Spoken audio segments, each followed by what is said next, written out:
Si tu me suis depuis un certain temps, tu sais que je suis un fervent défenseur des principes de frugalisme, de minimalisme, etc., etc. Parce que pour atteindre le statut d'indépendance et de liberté financière, l'équation elle est très simple, hein. L'objectif c'est de booster tes revenus, d'accord. Augmenter au maximum tes revenus, avoir un niveau de vie le plus bas possible pour avoir une capacité d'épargne la plus importante possible, avoir une capacité d'investissement la plus importante possible. Et donc plus tu vas investir, plus tu vas pouvoir accélérer et éventuellement à un moment donné atteindre le statut d'indépendance et de liberté financière. Moi, très tôt, j'ai compris justement cette équation, parce que j'ai commencé mon parcours dans l'entrepreneuriat et l'investissement, j'avais 24 ans, d'accord. Et je m'étais fixé à l'époque, en sortant des études, l'objectif d'atteindre la liberté financière en moins de 5 ans en partant de zéro. Ce que j'ai réussi à faire en moins de 4 ans et demi, mais forcément, ça m'a demandé énormément d'efforts, ça m'a demandé énormément de sacrifices, et je pense que beaucoup de gens auraient abandonné en cours de route.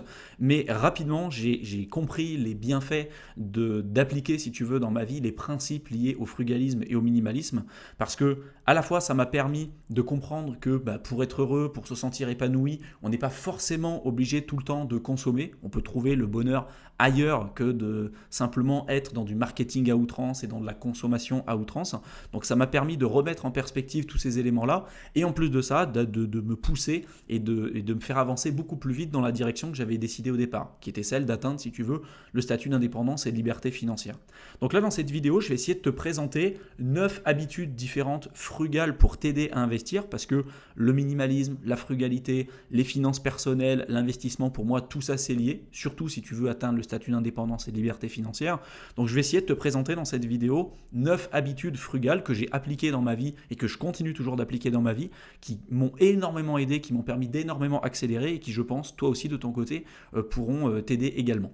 Donc la première étape, l'une des premières habitudes frugales que tu pourrais mettre en place dans ta vie, c'est de préparer tout simplement tes repas à la maison. D'accord ? Moi, comme je te l'avais expliqué un peu dans mon parcours, ce que j'ai fait, c'est que pour booster mes sources de revenus, j'ai entrepris, si tu veux, dans mon job salarié. Donc j'ai fait de l'intrapreneuriat, j'étais commercial, donc j'ai appris à être bon, j'ai essayé de développer mes revenus de cette manière-là. J'étais rémunéré à la performance, non pas à l'ancienneté. C'était ce que je recherchais aussi, parce qu'en sortant à 24 ans des études, j'avais peut-être pas tout le background technique, et j'avais pas toute l'ancienneté des fois qu'on demande dans certaines boîtes, mais j'avais besoin d'avoir un revenu, si tu veux, plus élevé que la moyenne. Donc j'ai recherché une branche dans laquelle je savais que les compétences transversales qu'on allait m'apprendre pourraient me servir dans d'autres champs d'activité, parce que je savais que je voulais pas faire salarié toute ma vie et que le commerce, la vente, le marketing, la communication, c'est des trucs que tu peux utiliser de partout, hein. Si tu es bon en vente, si tu es bon en marketing, si tu es bon en communication, si demain tu veux créer une boîte, tu n'auras pas de souci pour promouvoir tes produits ou tes services, ça posera aucun problème. Donc je me suis lancé là-dessus, je suis devenu bon, si tu veux, j'ai gagné pas mal d'argent là-dessus. Et puis en parallèle de mon job salarié, j'ai développé une activité entrepreneuriale sur mon temps libre. Donc le soir, quand je rentrais de mon job salarié, après avoir travaillé 8-9 heures, je travaillais sur mon entreprise. Et puis en plus de ça, j'investissais principalement à l'époque dans le secteur des crypto-monnaies. J'avais un niveau de vie qui était extrêmement bas, à peu près 600 euros par mois, toutes charges comprises. Loyer, bouffe, électricité, ce que tu veux. Je dépensais rien dans les divertissements parce que j'avais pas forcément envie de dépenser mon argent là-dedans, d'accord. Et ça m'a permis d'énormément booster ma capacité d'épargne, ma capacité d'investissement. Et puis la crypto, ça a été encore un booster supplémentaire. Maintenant, j'ai beaucoup plus, si tu veux, diversifier mes investissements et je recherche plus les mêmes niveaux de rendement et de risque. Mais c'est pour t'expliquer un petit peu mon parcours et t'expliquer que derrière, dans la première étape que je t'ai évoquée tout à l'heure, le fait de préparer ses propres repas, c'est pas pour rien que je l'ai placé ici et je l'ai placé au tout début, parce que dans mon parcours, il a fallu que j'optimise énormément mon temps. Je ne pouvais pas me permettre de rentrer le soir, de passer 2 heures à préparer ma bouffe et réfléchir à ce que j'allais faire. D'accord ? Il fallait que je sois super optimisé, il fallait que je sois super organisé. Et donc ce que je faisais, c'est que moi, le dimanche, je me levais plus tôt. En général, la matinée, je préparais ma bouffe pour la semaine. Je le préparais pour le midi, je le préparais pour le soir. Ça m'évitait d'acheter des saloperies entre midi et 2 parce que souvent, et mes collègues, c'était ce qu'ils faisaient à l'époque, ils achetaient que des produits préparés. Dans la supérette juste en dessous. Donc au-delà du fait que les produits préparés souvent ils coûtent bien trop cher, et puis en plus de ça souvent c'est pas forcément des produits qui sont ultra bons pour la santé, moi ça me permettait de faire ma bouffe pour la semaine, faire quelque chose d'équilibré puis de gagner du temps. J'arrivais le soir, j'arrivais à midi, peu importe, j'avais juste à faire réchauffer ma boîte, je la mangeais, terminé, d'accord. Donc ça demande un peu d'optimisation mais ça peut te permettre de faire pas mal d'économies, donc n'hésite pas à le faire. Deuxième habitude, c'est de suivre ses dépenses et de faire un budget, c'est obligatoire, je te le répète tout le temps. Si tu n'es pas capable capable aujourd'hui de gérer un budget de 1500 euros, c'est pas la peine d'espérer pouvoir gérer un budget de 3000 ou 4000 euros, d'accord? Il y a des étapes à mettre en place. Je dis pas que c'est simple et je te demande pas de vivre comme un moine Shaolin comme ce que moi j'ai fait pendant des années, mais simplement de savoir où est-ce que tu en es, d'accord? Fais pas la politique de l'autruche, arrête de te dire je regarde pas ce qu'il y a sur mon compte en banque parce que si je regarde pas, le problème n'existe pas. S'il y a des problèmes, ça va faire que s'aggraver avec le temps. Donc fais le bilan, regarde combien il y a d'argent qui rentre, combien il y a d'argent qui sort, fais le bilan, regarde les dépenses, les prélèvements que tu as chaque mois, surveille. Tu peux peut-être même être très surpris. Tu peux te retrouver à un moment donné avec des prélèvements de certains produits ou services, des trucs que tu n'as pas utilisés depuis 3 ou 4 ans et tu continues d'être prélevé. Donc voilà, ça te permet de faire le bilan et de savoir précisément combien il y a d'argent qui rentre, dans quelle poche, c'est-à-dire si c'est dans la poche divertissement, si c'est dans la poche nourriture, si c'est dans la poche logement, etc. etc. Bah, ça peut te permettre de faire le bilan et de te dire voilà, là je peux éventuellement optimiser, là je ne peux pas forcément optimiser, là je peux m'améliorer, là je ne peux pas m'améliorer, etc. etc. Et c'est comme ça que par la suite, tu vas être capable de te dire bah ok, les abonnements, par exemple, je sais pas, Netflix, Deezer, Spotify ou ce que tu veux, est-ce que je continue de rester abonné à ça ou est-ce que je trouve pas une autre alternative, surtout si j'ai un budget un peu plus ric-rac, tu vois, que les autres, si j'ai un budget un peu plus modeste, et éventuellement tous ces surplus-là, je les mets de côté et puis je trouve d'autres moyens pour pouvoir me divertir.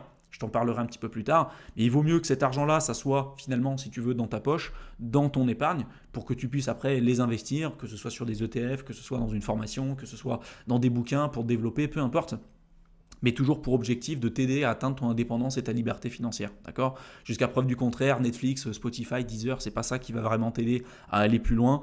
Tu as plein de manières de pouvoir aujourd'hui écouter de la musique, regarder des vidéos en streaming, voilà, t'es pas forcément obligé de payer pour ça. Donc c'est juste des exemples, après fais le bilan par rapport à toi, mais suivre ton budget, c'est super important, ça permet vraiment de faire un bilan et de corriger les problèmes si jamais il y en a certains qui peuvent survenir en cours de route. Troisième habitude, c'est plutôt, en tout cas selon moi, et ce que je trouve pertinent, et c'est ce que j'ai appliqué aussi dans ma vie, à chaque fois, tout ce que je te présente là, c'est ce que j'ai appliqué dans ma vie, c'est d'acheter à chaque fois, si possible, de la qualité. Il y a beaucoup de gens qui vont décider d'acheter un peu des trucs bas de gamme et tout, je me suis rendu compte avec l'expérience que quand tu achètes des trucs bas de gamme, souvent ça tombe en panne, et ça tombe en panne, il y a des problèmes, ça se casse, et ça te coûte plus cher en réparation ou pour racheter des nouveaux trucs que d'acheter déjà rapidement quelque chose de qualité qui peut durer beaucoup plus longtemps. Donc essaye d'acheter de la qualité. Plus ça va durer longtemps, moins tu auras éventuellement besoin de le réparer ou de changer ces appareils-là, plus ça sera de l'argent que tu pourras garder, mettre de côté et éventuellement investir. D'accord ? Après, ça sera à voir en fonction de ton budget. Il y a certains budgets sur lesquels j'étais prêt à aller sur des trucs pas forcément ultra haut de gamme, c'est pas ce que je te demande, mais typiquement, tu vois, il y a des budgets sur lesquels je sais que j'ai pas forcément lésiné et que j'avais pas forcément envie de faire de compromis, et c'était le cas de la nourriture, tu vois. J'avais pas envie d'acheter de la merde, j'avais pas envie d'acheter des saloperies. Pour moi, le pilier santé, c'est même le pilier que je place au-dessus de tout, parce que tu as beau avoir de l'argent, tu as beau avoir du temps, si tu n'as pas la santé, tu feras rien du tout.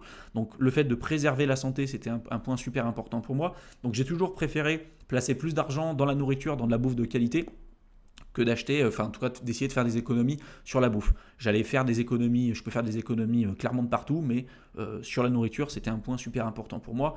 À toi de trouver les bilans ou les endroits qui sont les plus pertinents pour toi, mais voilà.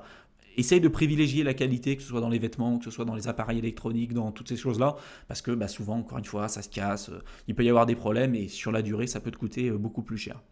Autre point important, c'est d'arrêter les dépenses inutiles, les abonnements, je te l'ai donné tout à l'heure. À toi de déterminer ce qui est inutile dans ta situation à toi. Je t'ai donné quelques exemples pour le cas de Netflix et ces trucs-là, parce que je ne pense pas que ce soit utile, surtout au départ, quand tu commences, d'accord ? Quand tu commences, quand tu es jeune, quand tu es normalement avec de l'ambition, avec de la motivation, quand tu as envie d'avancer, voilà, tu n'as pas besoin de passer ton temps à regarder des saloperies sur Internet ou de regarder des conneries sur Netflix, surtout si tu te retrouves dans la même conformation que moi au début.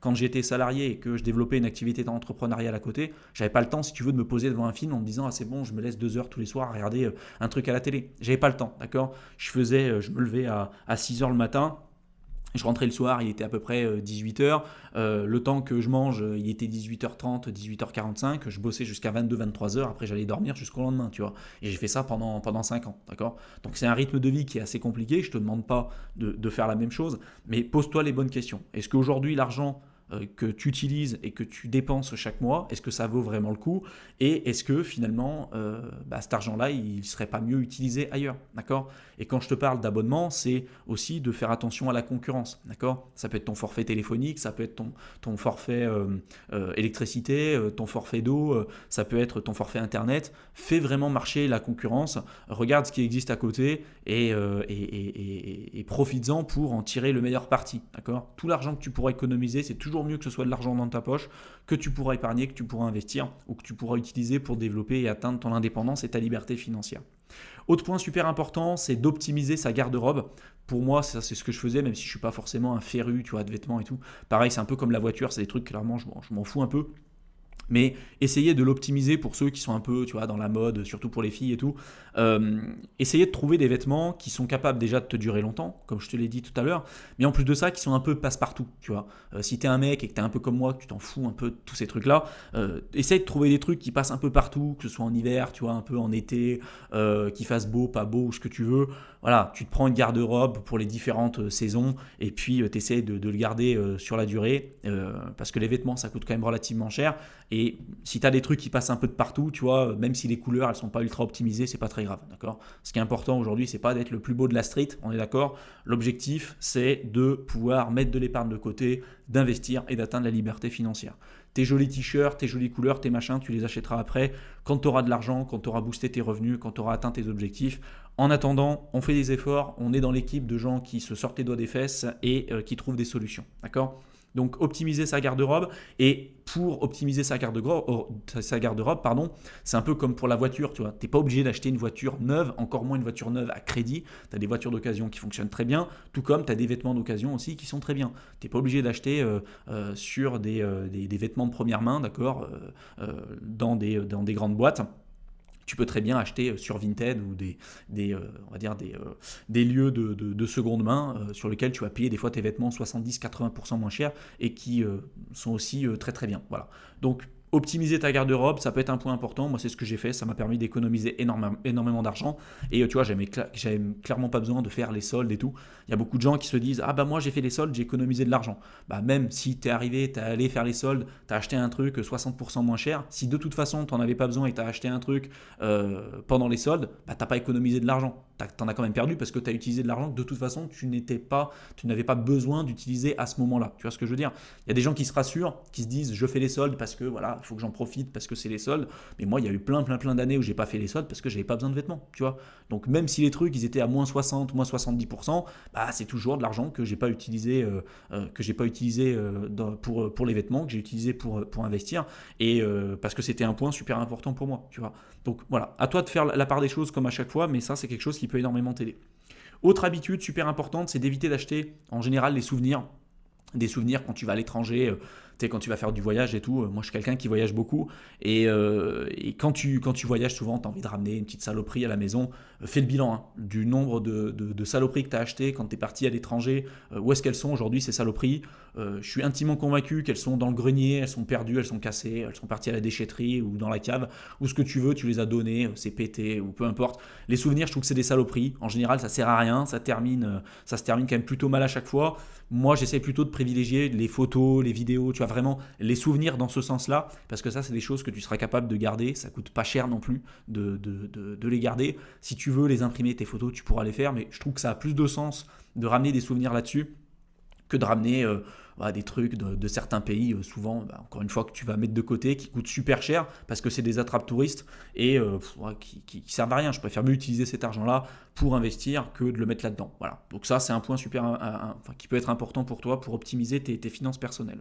Autre point important, c'est reconsidérer aussi les cadeaux. Et ça sera à toi de voir aussi en fonction de ta situation, mais tu n'es pas forcément obligé d'acheter quelque chose à chaque fois, tout le temps, pour faire plaisir. Tu vois, des fois, les petites attentions, préparer un voyage, une randonnée. Je connais pas ta famille, je connais pas tes proches, je connais pas tes objectifs et ce que tu veux faire, mais aujourd'hui, on est dans un monde où on nous fait croire que forcément, pour être heureux, pour faire plaisir, il faut consommer, tu es obligé d'acheter, tu es obligé de dépenser ton argent. Bah non, tu vois, il y a plein de façons aujourd'hui pour faire plaisir aux gens, pour faire un cadeau en fait. Ça peut être des attentions, ça peut être préparer un super repas à la maison avec ta copine, avec des chandelles ou ce que tu veux, tu vois, même si c'est un peu cliché. Voilà, il y a plein de manières de te faire plaisir et de faire plaisir à l'autre sans pour pour autant être obligé de dépenser ton argent. D'ailleurs, à ce propos, il y a un livre que je t'invite à lire qui est super pour comprendre un petit peu le fonctionnement en fonction des individus, qui s'appelle Les 5 langages de l'amour, d'accord? Et qui t'explique que en fonction des individus, en fonction de leur expérience de vie, en fonction de leur objectif, en fonction de leur également aussi éducation, etc., on va pas avoir tous les mêmes méthodes, les mêmes moyens d'exprimer notre gratitude envers les autres et surtout notre amour envers la personne qu'on va avoir en face de nous. D'accord ? Il y a des personnes qui vont attacher énormément d'importance au fait de passer un temps privilégié avec elles. Il y en a d'autres qui vont on va dire, accorder énormément d'importance plutôt à l'aspect verbal. D'autres, ça va être plutôt l'aspect physique, donc le fait de faire des câlins, des bisous, ce que tu veux. Il y en a d'autres, ça va être plutôt sur l'aspect matériel. D'accord ? Un langage de l'amour, ça peut être l'aspect matériel. Il y a des gens pour qui, si demain, pour leur anniversaire ou pour leur fête ou pour Noël, tu leur offres pas de cadeau, ils vont le prendre très très mal parce que pour eux, ça reste un langage prédominant de l'amour. Et si tu le fais pas pour eux, ils considèrent en fait en réalité que tu les aimes pas. Quand bien même tu aurais passé beaucoup de temps avec eux, quand bien même tu leur dirais toute la journée que tu les aimes, c'est pas un langage qui est important pour eux. Et en fait, ce qu'il faut savoir, c'est à qui tu t'adresses, d'accord ? La personne que tu as en face de toi, est-ce que elle, son langage de l'amour, c'est le côté physique, tu vois, le fait d'acheter des cadeaux, et auquel cas ça va être assez compliqué pour reconsidérer les cadeaux si pour elle, en fait, acheter quelque chose, c'est super important, elle ou lui, peu importe. Mais a priori, on est un ensemble c'est un spectre à chaque fois, il y a plusieurs langages de l'amour, et en général, on n'est jamais qu'un seul et unique langage. On en a certains qui sont plus prédominante par rapport à d'autres, mais si tu es avec quelqu'un en face de toi qui de toute façon n'accorde pas vraiment d'importance sur les cadeaux, que pour lui ou elle, le fait de lui offrir un cadeau, en fait ça lui fait ni chaud ni froid, ça te fait plus plaisir à toi qu'à la personne en face, peut-être que simplement le fait de passer plus de temps avec cette personne, de prévoir une activité avec elle, on va dire de passer du temps à lui exprimer ta gratitude sur certains aspects, peut-être que c'est ça en fait qui va lui donner de l'importance et qui va lui faire plaisir, tu vois. Tout ce que je te dis là, c'est juste pour remettre en considération le fait de toujours penser que pour faire plaisir à l'autre, pour se sentir aimé, pour se sentir valorisé, on est obligé de consommer, on est obligé d'acheter des trucs et de dépenser son argent. Voilà, il y a plein de paramètres à prendre en compte et il est possible que la personne que tu vas avoir en face de toi, elle n'accorde pas non plus énormément d'importance à ces aspects-là. Autre point important, c'est d'essayer de réparer avant de remplacer. Ça, c'est un truc qui m'a énormément aidé. Déjà, rien que le fait d'acheter de la qualité, ça t'évitera de réparer les trucs tous les 4 matins. Mais des trucs tout bêtes, tu vois, je sais pas, si demain, il y a un problème sur les balais d'essuie-glace de ta voiture, même si t'es pas garagiste, tu vois, je suis pas garagiste non plus, tu regardes 2-3 tutos sur Internet, tu regardes comment le remplacer, ou pour changer d'ampoule, voilà, dans ta voiture ou un truc tout bête, tu vois, t'es pas obligé tout le temps d'aller chez le garagiste, dépenser de l'argent pour qu'il te remplace un truc tout bête, un truc que tu aurais pu apprendre à faire de ton côté sur Internet, d'accord ? Il faut apprendre à être un petit peu débrouillard et quand bien même ça serait pas toi qui le ferais, tu peux trouver quelqu'un autour de toi, je sais pas, ton père, ta mère, quelqu'un qui est un petit peu bricoleur, qui pourrait t'aider à le faire, tu vois. Mais essayez toujours de réparer avant de remplacer. Il y a plein de gens qui, dès que c'est cassé, en fait, ils jettent, alors que des fois, pour quelques euros, même l'envoyer dans un magasin pour quelques euros, tu peux le récupérer. Il faut toujours regarder le coût d'opportunité aussi. Si ça te coûte, je sais pas, tu as un ordinateur, il est en panne, tu l'as acheté 300 euros, on te demande 400 euros pour le réparer, au final, ça sert à rien, tu vas peut-être en racheter un autre, d'accord ? Mais des fois, apprendre à réparer un petit peu les choses par soi-même, faire un petit peu de bricolage ou de calculer le coût en fait, de réparer ce produit-là par rapport à l'achat d'un produit neuf, des fois ça peut valoir le coup. Donc essayez continuellement de réparer avant de remplacer, ça peut te permettre d'économiser pas mal d'argent.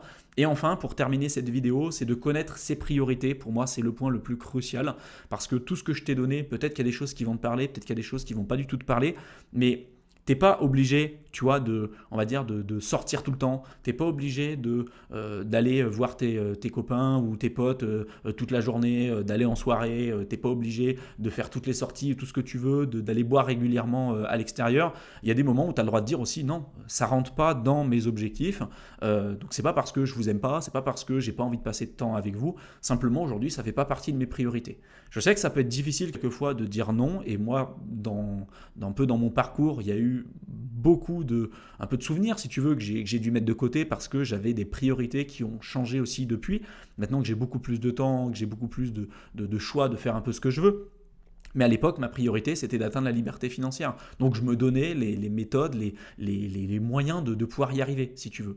Mais à un moment donné, il va falloir faire le bilan. Et ça ne sert à rien de te dire, je veux développer une entreprise, développer un business en ligne pour développer mes revenus, si tu bosses 1 heure par semaine et que tous les soirs, tu sors pour aller en boîte, pour aller en discothèque ou faire ce que tu veux. D'accord. Il y a un moment donné, la vérité va te rattraper. Je pense que ça ne sert à rien de te mentir. En plus de ça, tu le sais. Donc voilà, fais un bilan et essaye après de l'exprimer aussi aux gens. L'idée, c'est pas de leur faire mal non plus. Tu peux très bien échanger avec elles et leur exprimer aussi un peu ce que tu as sur le cœur. Leur dire, voilà, là, je suis dans quelque chose de compliqué dans ma vie, j'essaye de faire quelque chose. T'en as qui vont comprendre, t'en as qui vont pas comprendre, peu importe. Mais s'il y a un point qui est super important pour toi et si le fait d'atteindre l'indépendance ou de la liberté financière, c'est vraiment au-dessus de tout, parce que ton job te fait chier, parce que ton patron, il te fout une pression dingue et tous les matins, quand tu te lèves pour aller à ton travail, tu as une boule au ventre, bon, je peux t'assurer que là, il y aura peut-être une nécessité aussi de trouver les moyens et les outils nécessaires pour atteindre ta liberté financière. Parce que là, c'est pas une question entre guillemets d'avoir le choix, c'est une question là de nécessité parce que tu n'es pas heureux dans ce que tu fais aujourd'hui, d'accord. Et moi c'était mon cas. À l'époque j'étais pas heureux dans ce que je faisais, donc j'ai trouvé des moyens pour pouvoir aller plus loin et me sortir de la condition dans laquelle je me retrouvais à l'époque. Et t'es pas obligé non plus de faire des choses juste pour rien faire avec tes amis, d'accord. Tu peux faire des choses constructives. Par exemple, si tu as une activité sportive, tu peux partager une activité sportive avec elle. Tu peux décider de passer un bon moment avec eux, d'échanger, peut-être même développer un business avec les personnes aujourd'hui qui sont proches de toi. Pourquoi pas? Peut-être que vous aurez une vision commune, on n'en sait rien, tu vois. Pense à tous ces éléments-là, mais toutes ces choses mis bout à bout, c'est toutes ces choses-là qui à un moment donné vont te permettre de passer à une étape supérieure, donc booster ta capacité d'épargne, booster ta capacité d'investissement et pourquoi pas à un moment donné, je l'espère, que tu puisses atteindre le statut d'indépendance et de liberté financière. J'espère que cette vidéo t'aura plu, qu'elle t'aura intéressé, qu'elle t'aura été utile. Si tu veux aller plus loin sur ces concepts liés à l'indépendance et à la liberté financière, comme d'habitude, je te mets le lien vers un programme de formation offert de plusieurs heures que tu peux rejoindre simplement en cliquant dans le lien que je t'aurais mis dans la description de la vidéo. Donc tu cliques dans la description, tu rentres ton adresse mail et tu verras, je t'enverrai le contenu directement dans ta boîte de réception. Je te souhaite une excellente fin de soirée et je te retrouve dans une prochaine vidéo. À bientôt.